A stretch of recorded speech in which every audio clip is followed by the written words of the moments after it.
Hi, welcome to this edition of Boardman Outlook. I'm Larry Moliterno with Brad Calhoun and Tom Costello, the Boardman Township trustees, and we just want to wish everyone a Happy New Year. It's been a long time since we've been here, I think since December, and so we wanted to try to get everybody caught up. And one of the first things to talk about, I guess, is that every year in January we have a reorganization or restructuring of the board. And this year I will be serving as the chairperson for the Board of Trustees, and Tom Costello will be serving as vice chair. And every year we kind of have this arrangement where we kind of mix it up and rotate it so everybody has a different opportunity to play the different roles on the board. And really, we talk about the chair and the vice chair, but one thing for folks to remember is that on a trust, in a structure like we have here at the township, we are all have equal authority and equal responsibilities. It's just that one person has to kind of lead the meetings, pretty much. The other thing we want to let everyone know is that we have a new website that's up and going, and we're really excited about that. I think we encourage people to go onto that website. There's a lot of good information there. And other than that, I think we'll just give everybody an update. And I think, Tom, do you want to start with what's going on in the road department? Sure, thank you, Larry. We were able to acquire some grant money through the Ohio Public Works Commission to finally take on one of the water projects that's been sitting out there since 2003. And this is a cleanup of what is referred to as Boardman Lake and the Ellsboro Sewer Project. A lot of that water comes from south of 224, heading towards Mill Creek Park, goes into the Boardman Lake area, continues on and winds its way down through Ridgewood and across Glenwood. There's been a problem there because there's so much water. So we're going to have the ability with this grant to enlarge or clean out Boardman Lake so it will hold more water, but also to create some detention along Ewing Road near the high tension wires, which hopefully will solve some of the water problems that the folks on Wildwood, the Cadillacs, and into Ridgewood have had over the years. It's a $378,000 project, and the bulk of that money coming through the Ohio Public Works Commission. So we had to match, I believe, 31%, and the rest is coming from the government. That's my understanding, Tom. That this was you were around when we had those 200-year storms in 2 weeks. Yes, I was. And knock on wood, we haven't had one of those again. Thank heavens. And but was the number one project that we had identified? This was one of the top projects. Yes, as I said, most of that water is coming when the Boardman Plaza and the development right around the plaza was built. Back in the late 50s, there was no storm retention at that time. And so all of that water heads north, as I said, heading towards Mill Creek Park. When we had those two storms, it was just more water, and we had an awful lot of damage to homes and property in that area from the flooding. What this is intended to do is to slow that water down and hold some of that water so that it releases it in a manner that does not hopefully create downstream flooding that we had in the past. Of course, really, a lot of any new buildings and stuff, they have to have retention enough. I know the new hospital wing, if you look out front, I mean, looks like it's about 7-8 feet higher than it was. Yeah. And that's an underground water retention system that was put in place there, so that hopefully will hold water, for those new buildings that are going up. Right. The new laws have done an excellent job in requiring that people properly prepare their property to not create problems for other folks. As I said, what we're trying to do with this project, and we've got a couple more we're trying to get funded, is to resolve some of the issues from previous construction. Right.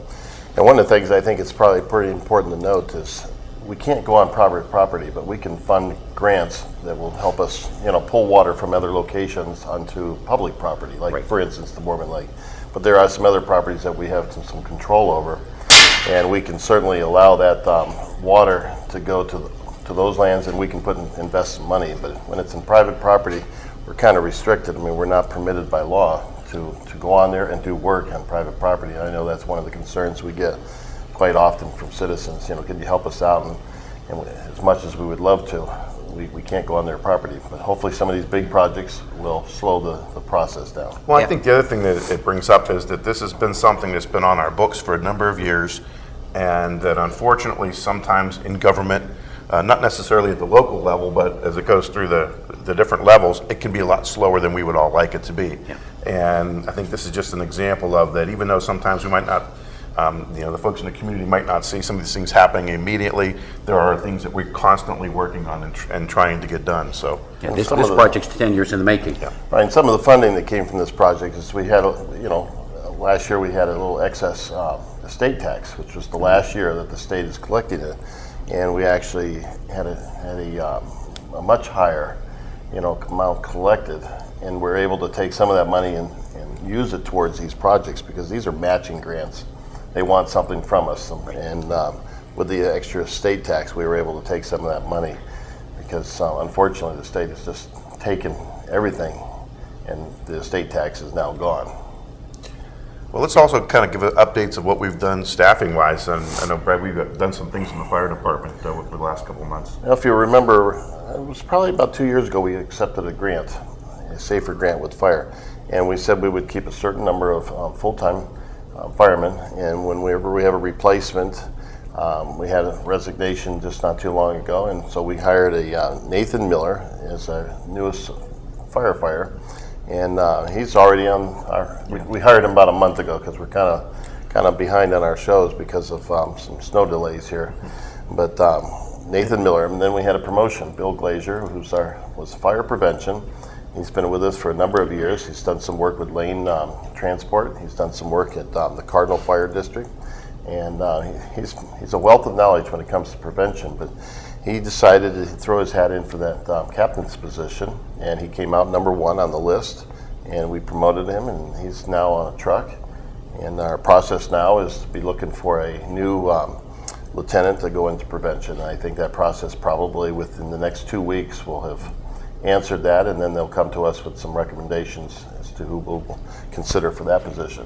And Nathan comes from the Stowe, Ohio area, which just goes to show that when we do these openings for the police and the fire, we have wonderful applicants, not only from Boardman, but from a lot of other areas also. So, well, we're unique in Boardman. We're civil service, and people have to come in, take a test. They have to perform physically and then mentally, and then of course we look at their backgrounds, and we have the opportunity to look at a number of candidates at the end. They usually can bring up to 3 people to us to consider, and we had a list. The firefighters list wasn't as big as the police list because certainly we were hiring 10 police officers, and but we've knocked off 2 or 3 off of that fire list, I believe, because of some resignations and some retirements. So we're happy to see these young people coming in. and we're trying to maintain the fire department staffing, but along with that comes the fact that we have a facility on 224 that we've talked about quite a bit. What was the year that Tom was built? I believe it was 1923. The main fire station. A lot of people don't even know it. It kind of sits back over there. Where the old township center used to be is now our fire prevention. Kind of the corner there by J.C. Penney's, the light of Southern Boulevard, but it kind of sits back a little bit, and it's not the nicest, but we don't need a lot of thrills. But the problem with it is the whole basement is full of sewage, it's backed up, mold. We have to constantly go down there and do air quality testing. We've been lucky to get a lot of donations to help us out with a new kitchen and stuff like that. Home Depot and Lowe's have stepped up. A lot of other individuals that have helped us try to maintain a little bit of quality. I mean, they do have to live there, our firemen, for 24 hours a day. And even structurally, I think we're starting to have some real concerns for that building. The roof, I think. Tom, I think we are. And the other issue is it was built at a time that was large enough for the equipment then, but it's not large enough. The new truck we just bought won't even fit in this station. And our new ladder truck, which we'd like to have stationed in the middle of the township, is now out at the South Avenue station simply because it won't fit in the main station. And that's just about as far as you can get from, for example, the hospital, which is pretty high. They have our tower truck down there, but so that's something we're certainly going to look at, and we've had some proposals. Right now, we're looking at our options, whether or not build on the current location, look for a new location, trying to narrow down the price because it starts a little bit high, and we've knocked it down considerably as far as the thrills because we just need to house our individuals and our fire trucks, and we don't need all the thrills, but we need a safe and an adequate place for them to meet. Well, and even as far as the funding is concerned, we're exploring all options for that to get any help that we can as far as the funding. And one of the first meetings that we had was with our new representative, Tim Ryan, who now covers the Boardman area, and had a conversation with him, and he also explained to us what his limitations are these days. But I think at least he's out there trying to help us find some opportunities for either funding or at least some way to help us finance this project. Right. He's put us in touch with some people, and we've talked to them. Well, and through Congressman Ryan, we reached out to the Western Reserve Port Authority and had a meeting with them to see if they could help us from a funding standpoint. It's my understanding what they've now come back and said that they can help us with low-interest loans, but that's probably the extent of the help they can give us. One of the probably the more exciting things we've done, recently is we've gone to a preferred provider for our ambulance system. Before we had 3 different ambulances. They were on rotation, and whoever was on rotation would get called, and then we keep track of they're all doing a pretty good job. But what we tried to do is look for a new model that would probably better serve our citizens and the residents that visit here. So what we did is we signed an exclusive agreement with Lane Transport, and they're going to be housing in Boardman Township 2 ambulances at all times. They're going to have 2 physical locations. Now, when the question is, well, firemen, they're not going to respond, and they're absolutely going to respond. If it's an emergency, if it's even, we're going to always caution on the side of error. I mean, if someone calls in and says they need the fire, and they describe just one little remote thing that sounds like we better get there too, we're going. So don't be fearful that the firemen are not going to be coming, because they really are one of our, one of the biggest assets in Boardman as far as helping save lives. And I think the decision to do this was really based on how can we provide the best, most efficient service for the residents of Boardman. Absolutely. And we looked, as Brad said, we looked at several models, and then actually narrowed it down to 2 companies. They came in and made presentations to us, and we sat and talked quite a while before we felt comfortable enough to proceed the way we are. Well, we talked about the fire department, some new people brought in. Let's talk about what we've done in the police department, because I know we've also, again, back to our commitment to hire new policemen with the levy that was passed last year, so we're making some progress again. Yes, since we met last, we've hired 3 additional police officers: Sean McClellan, Richard Kreidler, and Jacob, is it Lape? Lape, yes. Lape. And I understand he is a Boardman grad. Yes. And actually, Richard Kreidler has been a dispatcher for Boardman for several years, and went and passed the Ohio Police Officers Training Academy and applied and went through the civil service process, and we're thrilled to have him taking on a new role with us. This makes 10 officers that we've hired, which our commitment was 10. However, we see it as 9 because we did have 1 retirement along the way, and we promised to hire 10 officers when the community was so kind as to support us, and so we're at 9 on that 10, and we'll be interviewing later this month for that 10th position. So we should have that last officer in place probably within, I would say, in the next, I think they have 3 in training right now. Mm-hmm. I believe all the rest of the trainees have been released, and so hopefully by May, we'll have our commitment honored, which is right on time. We thought we were going to be early, but looks like we're going to be right on track with what we kind of thought we were going to have. It's great because we have some of our new officers out, and we have been already getting letters and emails from some residents just commenting on how professional our police department is, and some of the young guys and some of the things that they've done. So we're really excited. And I think that sort of ties into, we're all familiar with the unfortunate tragedy that happened in Connecticut with the school shooting. And since then, we've always had, I think, a great relationship with the school system, but we're continuing to have dialogue, our police department and the school system, and Boardman Township we will make our commitment to do whatever we have to do to protect the kids in our school system, and we continue to do that, and we're going to continue some dialogue about maybe more inventive, creative ways that we can do that. Well, I know on the last day of school in December, which was real close to the shootings in Connecticut, the school and the police chief got together, and the police chief pretty much opened up whatever it was necessary to put everyone at rest. And so even on that last day, I believe that in every school there was uniform officers walking around. I know I had two at Boardman Center where I teach, and they walked up and down, and I think they actually enjoyed the job of meeting with the kids, and there was nothing unusual. The kids, they enjoyed being, wished Merry Christmas. They had breakfast in the morning with our staff breakfast. They had pizza in the afternoon. So I think they enjoyed the ability to meet with teachers and students. And I know the chief has consistently met. And right now, three of our officers are going to each and every building to meet with staff and talking about it. And then in about a month, I've been told that we're going to have a after-school meeting with all staff. And it's going to be a little bit more extensive, about a 2.5 hour presentation on the police. So they're learning themselves, they're getting educated, they're finding out what's working, and then they're bringing it back to the schools. I think it's great. Well, let's more time's winding down. Let's talk a little bit more about some other things that we're doing in our zoning department, some appointments that we've made there. Well, zoning's always important, but some of the appointments positions, we have a number of boards, planning boards, board of appeals, even park commissioners. We have lots of different appointments that we make. And John Schultz has served us for a number of years, and we did reappoint him. He's kind of the lead for it. I mean, you go in there, one of his board of appeals, I hate to say it if he hears this, it looks like Judge Schultz is up there.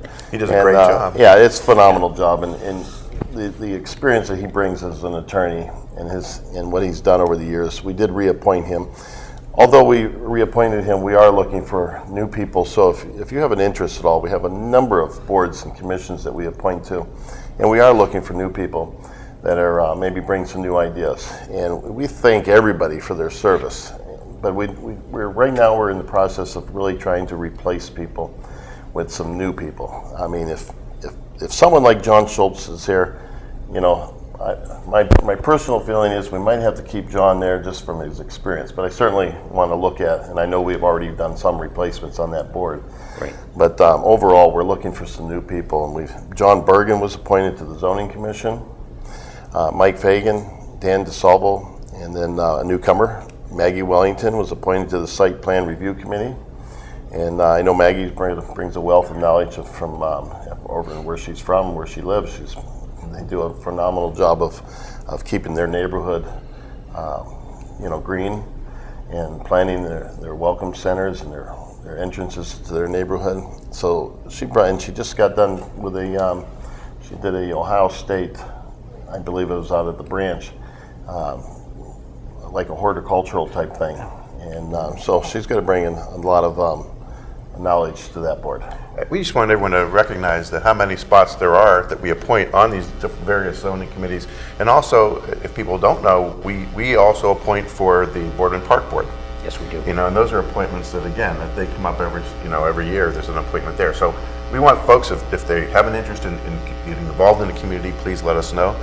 And with that, I guess we just have one last thing that we want to, I think, touch on, and that is that how proud we were that one of our local teams, the San Francisco 49ers, did so well this year. They're showing in the Super Bowl. Yes, they're our home team, and hopefully everybody saw the banner that the elected officials provided out in front of the township the week before the Super Bowl, just congratulating them on a wonderful season and actually thanking them for being a part of our community. They've been a rich heritage here for years. And it wasn't too long ago that we actually had the Barlow family, the York family come in, and we honored them for their commitment to the things that they were doing around town here. Mm-hmm. And it was part of our proclamations.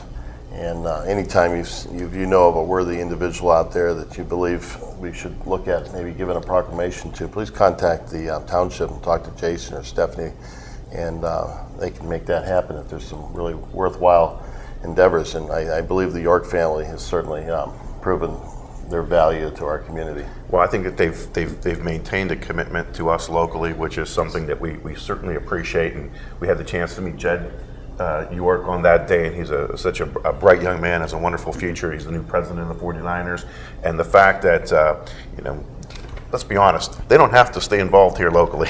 There's a lot that they could be doing out in California. They choose to stay here. They choose to stay involved in the community. And I think it's because they genuinely have an affection and a love for Boardman Township. And so we're really proud to recognize them as part of our Boardman family. Absolutely. Right. So with that, we want to thank everyone for joining in on this edition of Boardman Outlook.